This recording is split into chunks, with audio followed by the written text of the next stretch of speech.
Samia inang'ara-ng'ara. Tanzania ya Mama Samia inang'ara-ng'ara. Tanzania ya Suluhu Hassan. Rais wetu Samia ametushirikisha sana kwamba tulinde kwa pamoja. Kweli tukemee watu wanaokata miti. Pia tunamshukuru Rais wa Jamhuri ya Muungano wa Tanzania Daktari Samia Suluhu Hassan kwa sababu wakati hii miradi inaanza, kwanza kulikuwa hamna kanuni inayosimamia biashara hii ya kaboni, lakini katika kipindi cha miaka 4 ni muhimu tumpongeze rais wetu ambaye ndiye kinara wa kuhamasisha matumizi ya nishati safi ya kupikia katika bara la Afrika. Kwa hiyo niwaombe sana ndugu zangu, kwanza tuendelee kupanda miti, lakini tusipande tu, tuitunze ili iweze kumea, ikue, tuwe na msitu wa maana ambao utakuja kuwafaa watoto wetu. Na haya ni mafanikio ya miaka 4 ya Mheshimiwa Rais Dr. Samia Suluhu Hassan katika mazingira.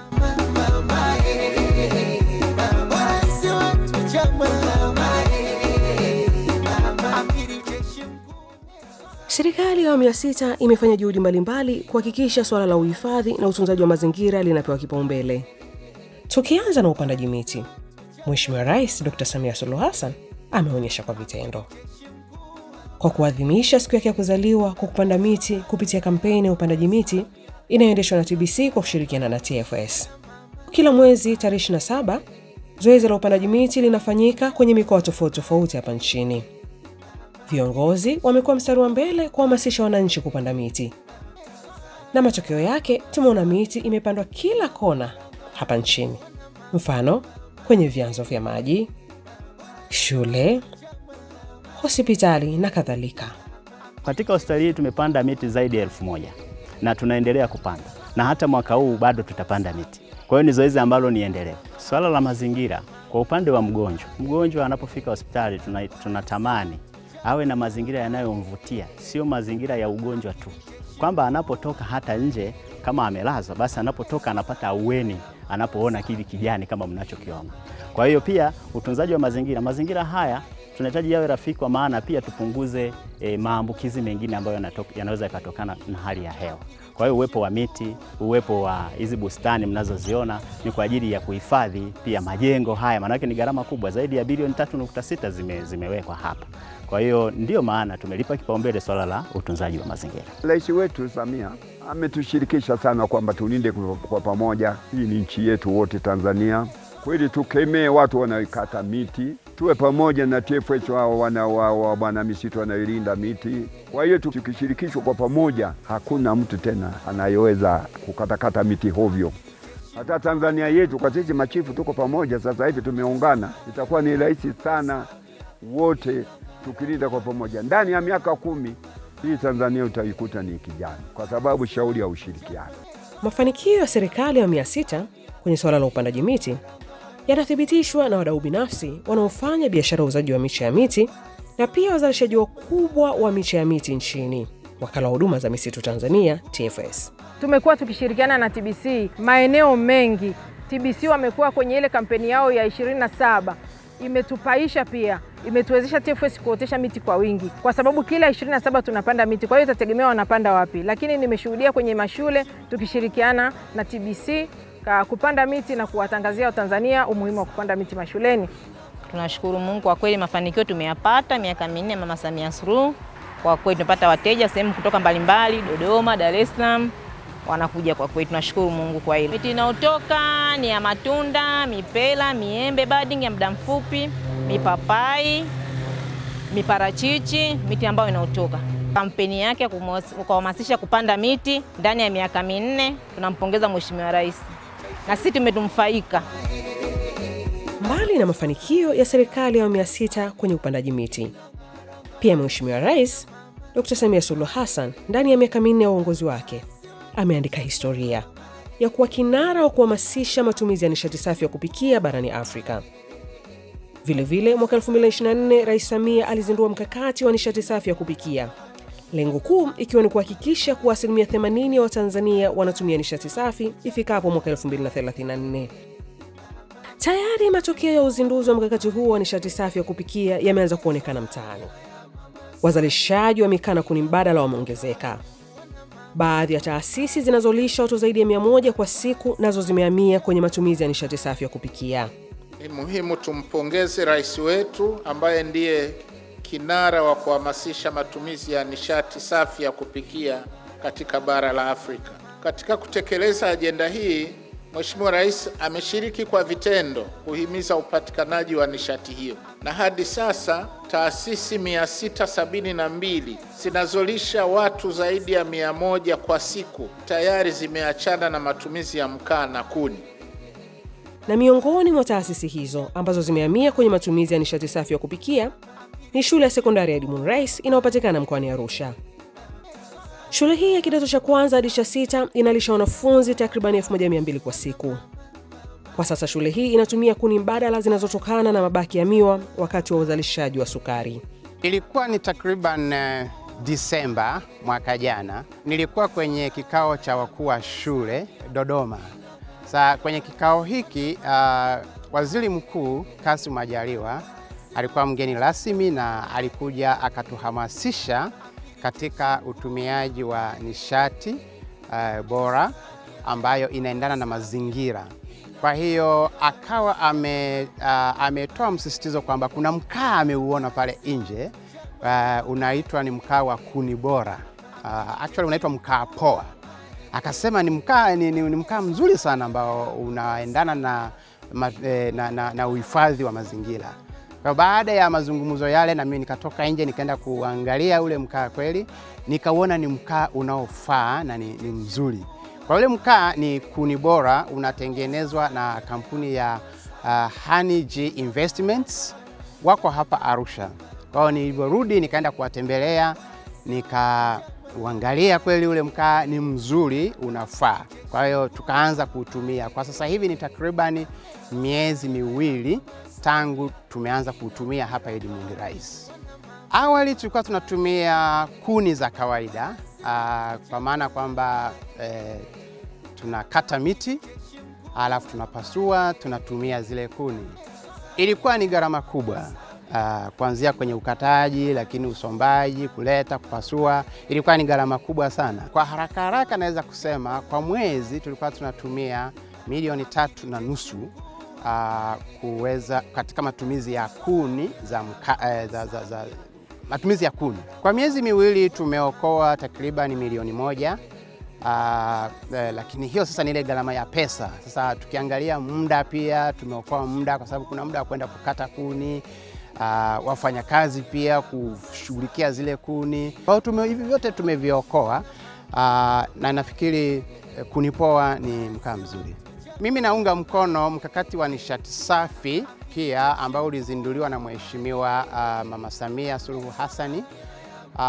Mkakati huu ni mzuri ambao kwanza unatunza mazingira, lakini pia unatuwezesha kuendana na ajenda ya ulimwengu mzima, kwa sababu sasa hivi ni kila mahali ulimwengu mzima wanasisitiza utunzaji wa mazingira, lakini pia kutumia nishati bora katika swala zima la uhifadhi wa mazingira. Tabasamu tele kwa wapishi hawa baada ya taasisi yao kuhamia kwenye matumizi ya nishati safi ya kupikia. Kipindi hicho tunatumia kuni. Ukija asubuhi, yani sasa hivi hata mvua, ukija ukileta mkuni ni moshi. Kwa hiyo unawasha kwa moshi mpaka unamaliza kupika. Kwa hiyo unaweza ukawa unajikuta unalia na utafutaji pia wa kuni. Kwa hiyo tokea tumepata mkaa bora, kweli imetusaidia sehemu kubwa sana. Sasa hivi hapo unakaa jikoni, lakini hata mtu kuna saa aamini kama kuna vyakula viko jikoni. Kipindi cha nyuma tulikuwa tunatumia kweli kuni. Kuni ilikuwa ni changamoto sana, kwa sababu kwanza kuna kipindi kuni zinaletwa zikiwa mbichi. Unapoweka jikoni unakuta macho unalia macho, vifua vinauma. Kwa hiyo pia tuletea madhara sana, kwa sababu hata ukiangalia juu ya jiko huko unaona kuna moshi sana, jiko linakuwa chafu.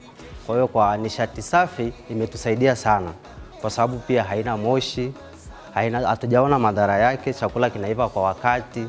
Kwa hiyo tunamshukuru sana Mheshimiwa Rais kwa kutuletea nishati safi. Kwanza tulivyoanza kutumia hatujawahi kukosa, hatujawahi kutafuta kuagiza tukakosa. Kwa hiyo tunapata kwa wakati na tunapika chakula kinaiva kwa wakati. Kwa hiyo bado hatujapata changamoto yoyote wakati tunatumia nishati poa. Ningependa kumwambia Mheshimiwa Rais aendelee kuhamasisha ili haya makampuni kama ni watu binafsi waendeleze hizi kampuni, waendelee kutengeneza nishati safi ili kuweza kuwasaidia pia na kutunza mazingira. Kwa sababu pia kwa kutumia kuni watu wanakata miti sana, wanaharibu mazingira, hali ya hewa kunakuwa na hakuna mvua, kunakuwa na joto kali, kwa hiyo hewa ya ukao inakuwa nyingi katika nchi. Kwa hiyo napenda kuambia kwamba aendelee kuhamasisha ili waendelee kutengeneza, wale wadau ambao wanatengeneza nishati poa waendelee kutengeneza pia nishati safi. Mkakati wa matumizi ya nishati safi ya kupikia pia umesaidia mauzo ya gesi mtaani kuongezeka. Ongezeko la biashara limetokea, wateja wameongezeka na wanazidi kuongezeka kwa sababu gesi inarahisisha maisha. Kwa sababu watu wengi wamepata gesi kwa bei nafuu, kwa hiyo wengi wameweza kupata ile elimu ya kutumia nishati safi. Kwa kutumia nishati safi ya kupikia, tutaokoa ukataji wa misitu kwa ajili ya kuni na kutengeneza mkaa. Mnafahamu nchi yetu sasa hivi inasukuma sana jitihada za Mheshimiwa Rais, atekeleza maelekezo ya Mheshimiwa Rais ya kwenda kwenye kutumia nishati safi ya kupikia ili tupunguze utegemezi katika misitu yetu ya asili. Jitihada za Mheshimiwa Rais ambazo anazongoza kitaifa na kimataifa tuzunge mkono sisi sote, na sisi kama wakala wa huduma za misitu Tanzania tutahakikisha kwamba jitihada hizo za Mheshimiwa Rais tunatekeleza kwa vitendo. Lakini tunamwomba Mungu Rais wetu kwamba tuwe pamoja, tulinde misitu yetu pamoja na machifu pamoja na serikali yetu. Naona tutafanikiwa. Na tukitunza misitu na mazingira kwa ujumla, kuna faida za kiuchumi tunazipata. Kuna biashara inaitwa ya hewa ukaa. Mnapokuwa na msitu mkubwa, miti mingi, basi huko duniani wana mambo yao wanafanya, mnalipwa kwa kutunza miti ile. Tayari kuna vijiji hapa nchini vinavyolipwa kutokana na kutunza miti na misitu. Miongoni mwa vijiji hivyo vinapatikana wilaya Karatu. Katika uhifadhi wa mazingira, na wilaya yetu ni moja wa ambayo inafanya shughuli za biashara ya hewa ya ukaa. Kuna kijiji cha Endesh, kijiji cha Dumbechand, lakini Joburg, lakini kijiji cha Mbuga Nyekundu, Mikocheni na pamoja na Endamaga. Hivi ndio ambapo vijiji vinajihusisha na biashara ya hewa ya ukaa. Kutokana na uhifadhi wa misitu hii, wilaya ya Karatu imeweza kupata karibia bilioni 1 na milioni 528. Na fedha hizi zimesaidia sana wananchi wetu.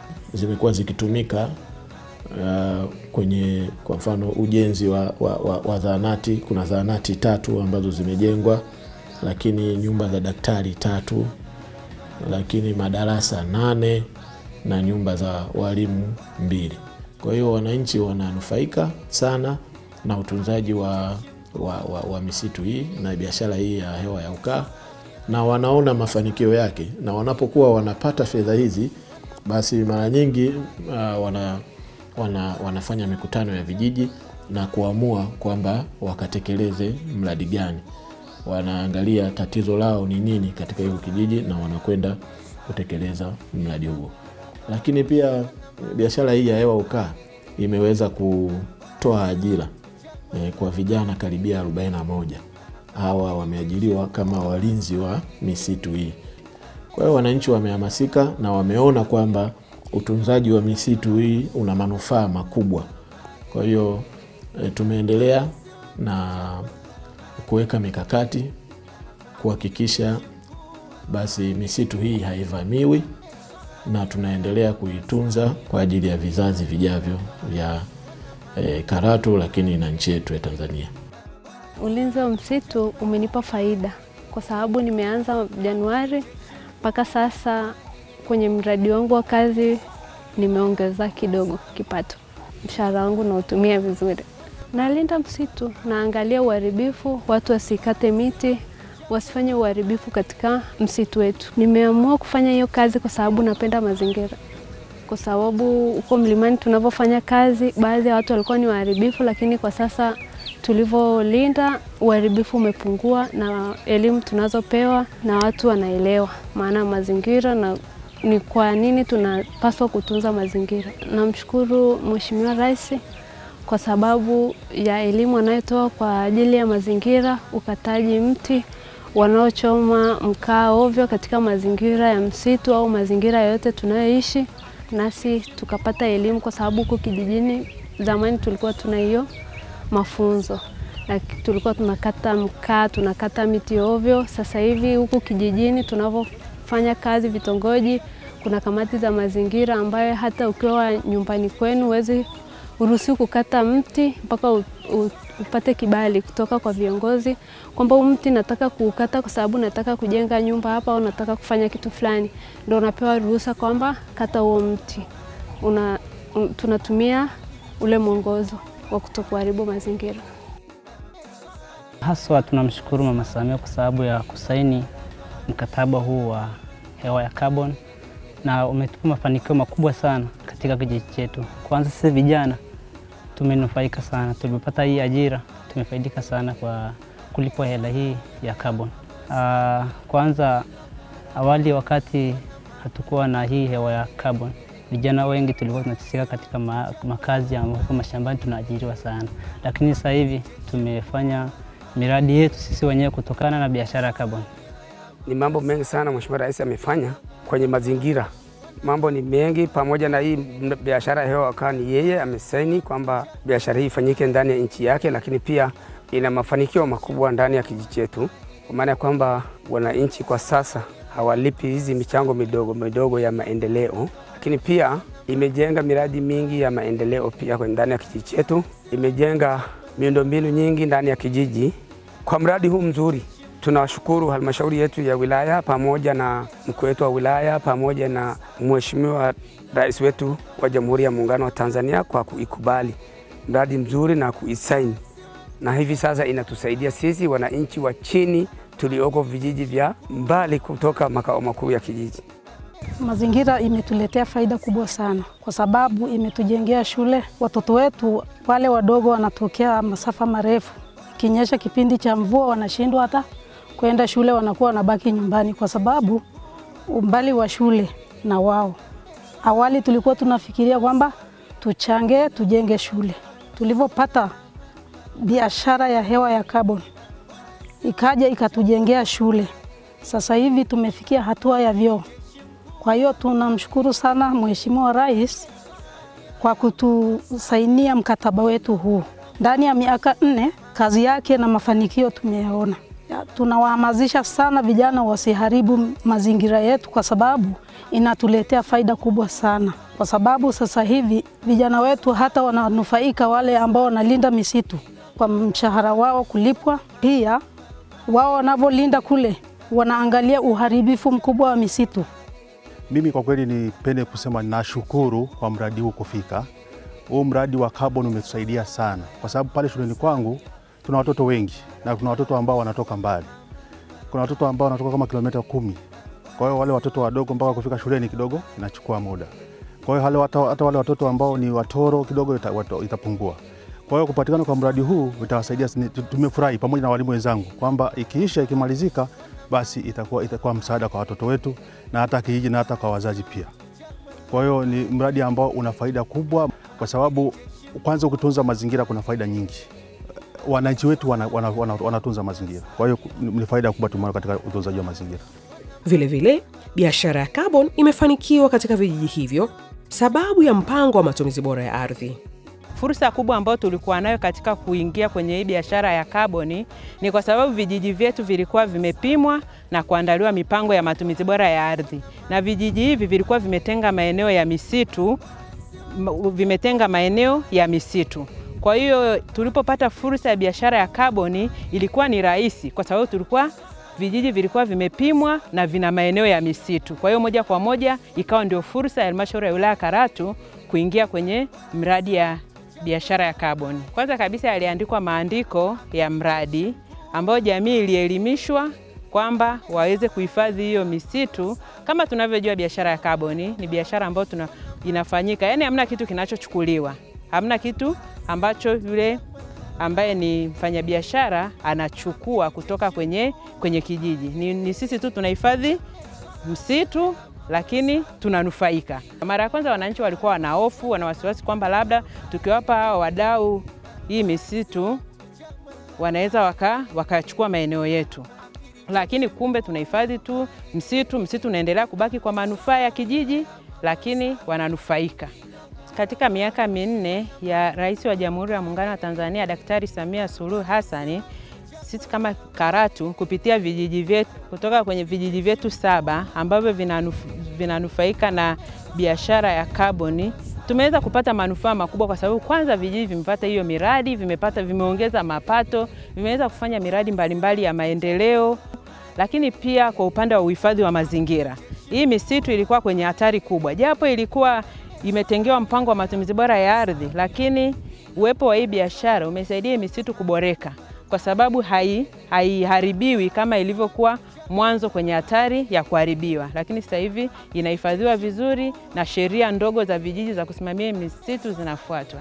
Pia tunamshukuru Rais wa Jamhuri ya Muungano wa Tanzania Daktari Samia Suluhu Hassan, kwa sababu wakati hii miradi inaanza, kwanza kulikuwa hamna kanuni inayosimamia biashara hii ya kaboni, lakini katika kipindi cha miaka minne kumeweza kutengenezwa kanuni ambayo inatambua hii biashara ya kaboni.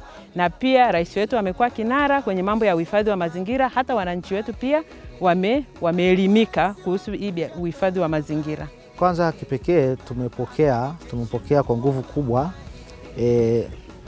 msimamo wa serikali na msimamo wa Mheshimiwa Rais wa kutunza mazingira, lakini nje na kupokea msimamo huo, lakini tumeingiza kwenye utekelezaji.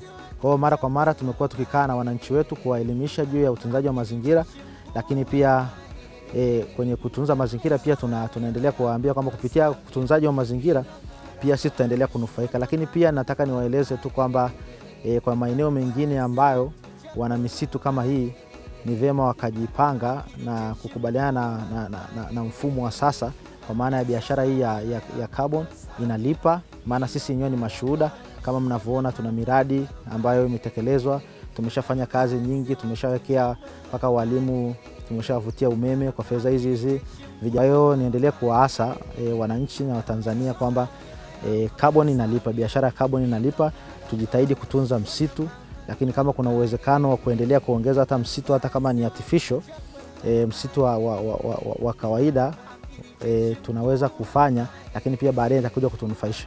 Kwa Mama Samia kipekee, kwa niaba ya watu wa Endamaga, kwanza tumshukuru sana. Namshukuru kwa sababu miaka yake minne imekuwa miaka mafanikio makubwa.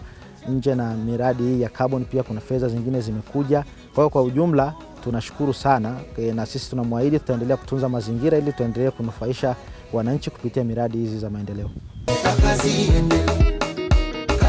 Twende pamoja,